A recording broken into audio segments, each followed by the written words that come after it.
I'm having trouble with the I need teacher. help I with need your my help. I don't know what to do about my I've been friend. getting really bad anxiety. Can you talk to my I need help. I've got no idea. It's what going I'm to be doing. too There's much no way for in my hell I'm grades. gonna I'm get this done. freaking out. Hey there, juniors.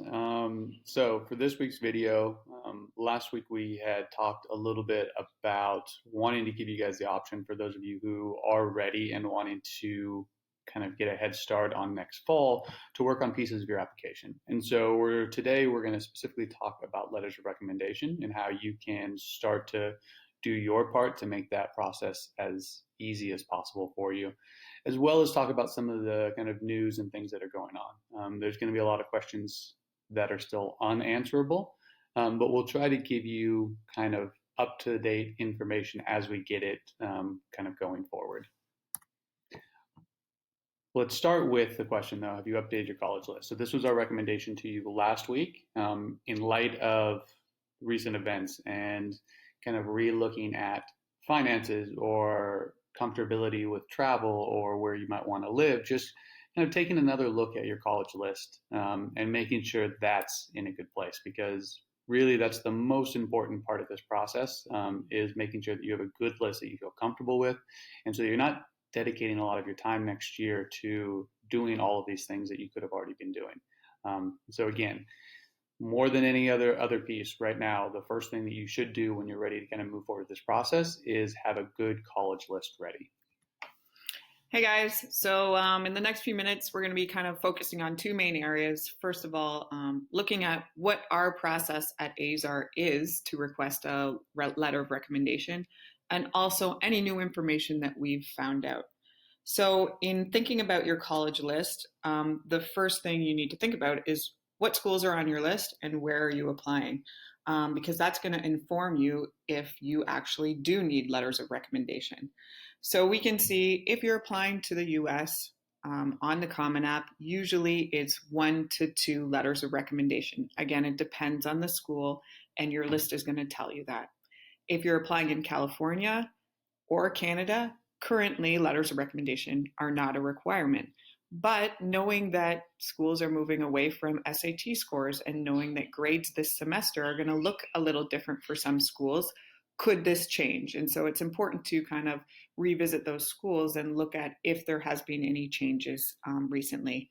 If you're applying in the UK, you'll need 1. Middle East or Europe, generally 0 to 1 to 2. It depends on the school. So again, it very much depends on the school and the region. So make sure that you've got the information that you need to inform whether letters of recommendation are a requirement for you. So when we look at the recommendation, it's important to kind of understand the difference between essay and letter of recommendation, because a lot of times we find that students are trying to use this as a way to just have it be a highlight reel. Here are all the things I've accomplished. Here's everything that I've done, and they want their letters of recommendation to kind of say something similar.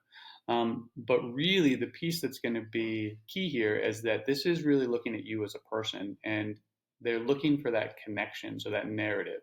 You know, what are the pieces that you're talking about in your essay that are really important to you? And is that coming through in your teacher recommendations and your counselor recommendations, right? So if you're talking about why you're a leader or why you think that you're a leader, is your teacher kind of reinforcing that? And is your counselor reinforcing that? And so that's where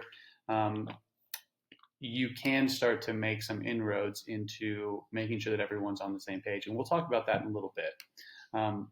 But what we want you to know is that the recommendation letter isn't just to say you're amazing, which we're of course going to do and your teachers are going to do, but it's also to give the university and the person who's reading this a kind of look into you as a person. Because if they don't see you as a person, they just see you as information on a page, it's going to be really hard for them to become invested in wanting you to go to their university. So for the teacher recommendation, this is going to look specifically at you as a student, as a learner, as someone in a class. And this is going to be even more important, we think, next year than in previous years. It's always been pretty important, but as we kind of understand the changes in the college admissions process, a lot of universities going test optional, for example, universities trying to evaluate different grading structures from different schools around the world.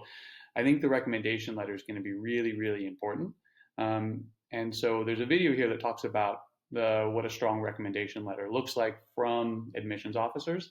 And when we send you this presentation along with the kind of PDF of these slides, you'll be able to click on that video if you want to watch it. Again, quality is going to be more important than quantity. So when Ms. Wellington was talking about some universities wanting 1 to 2 or 2 to 3, I would advise that if they're saying that they want 1, you don't need to send them 2, 3, 4, right? You just really want to send them one really good letter of recommendation. So how do you get a good letter of recommendation? Well, the first thing is to really think about which teacher or teachers you're going to ask for letters of recommendation.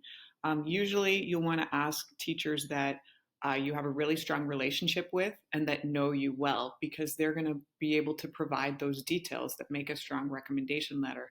You'll also want to think about what programs you might be applying to, because sometimes aligning your recommendation letter with your future program, for example, if you're applying to medicine, asking one of your science teachers, because some of those skills that you're showing in those science classes are going to translate into your future studies.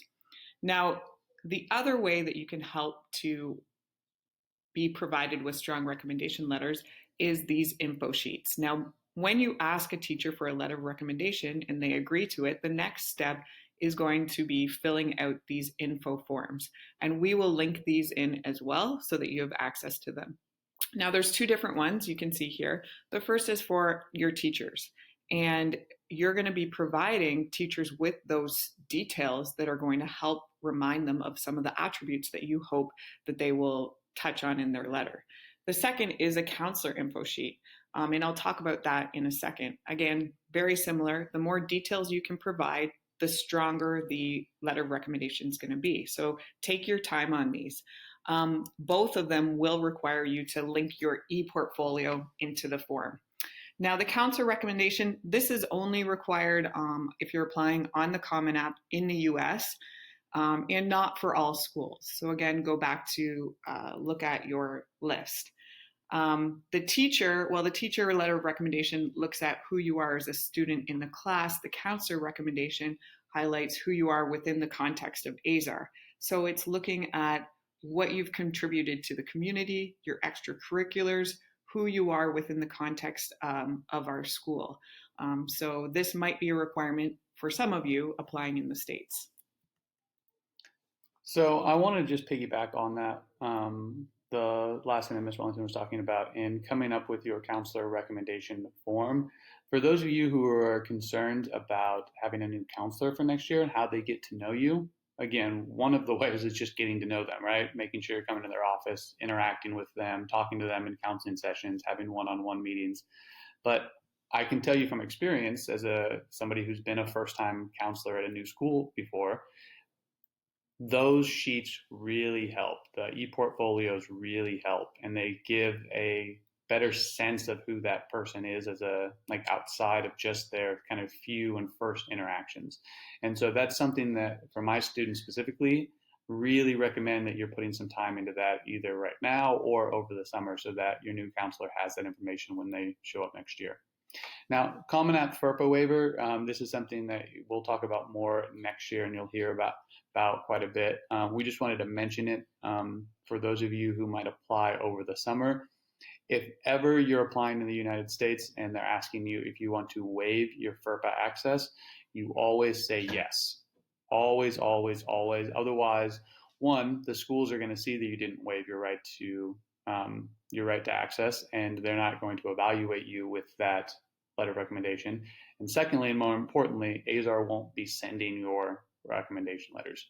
So I know you might have some questions about this, and we'll address it at a future point, but just for right now, if you are applying before next year, make sure you waive your right to FERPA. So what does this process look like? For the most part, this is going to happen next year once you get back. But some of you might want to get a head start. You might want to give a teacher a heads up. You might want to kind of ask them if they'd be willing to write you a letter of recommendation. So again, this is what you do. You ask them, if we're back at school next year, ask them in person. If not, if you need to ask them virtually, I would say go into their office hours or schedule a time that you can talk to them one-on-one. Again, there's a personal touch to just asking somebody and talking about why you think it's important they write you a letter of recommendation versus just shooting them kind of an impersonal email. The second piece, and this part again is important, is making sure you're completing that info sheet. And when I say completed, I don't mean just fill in some words, right? We get these info sheets every single year that, what are you applying to? Business. Why do you want to apply to this program? I don't know. I did okay in my business class. What makes you a good candidate? Well, I didn't know what else to do, right? That information doesn't help us. And that's going to make it a lot harder for your counselor, your teacher to write a good personalized letter of recommendation. So make sure you put some time into that. Then you're going to share that info sheet with them from your Google Drive. You're going to invite them via the Common App, via kind of the University of Texas or wherever you're applying, and you have to add them. You'll add their email address, and then make sure you say thank you. Right? This takes a lot of time. I think me and Ms. Wellington can speak from experience that not only does it take a lot of time, but we want to put a lot of time into it. Right? This isn't something we want to rush because we know that it's important to you. And so please make sure you tell your teachers, tell your counselors thank you. Let them know that their hard work wasn't for nothing. So just a couple of updates. I know we touched on some of these topics last week. First of all, since last week, the June SAT has officially been canceled, and right now, August is the next available test date. And a lot of schools, more even so in the last week, are saying that next year they're going to be test optional. So keep that in mind as you're planning for the summer. The second thing that is important to keep in mind is previously, admissions office were able to evaluate peers from around the world, compare, but because of the different systems, timelines, and ways that students or schools are virtually learning, it's going to be really hard to compare students from one school to another. So what that means is that there will be a greater emphasis on evaluating you within the context of your peers at AISR, those students applying to the same school as you, how you performed compared to them. So that's important to keep in mind. So that's it from us. Again, if you have any questions, make sure you schedule a meeting. And also, if you're not quite ready to do this right now, at least you've got the information and you can revisit it this summer when you are ready to proceed with some of these pieces. We miss you guys. We'll talk to you again next week, and take care of yourself this week. Miss you guys. See ya.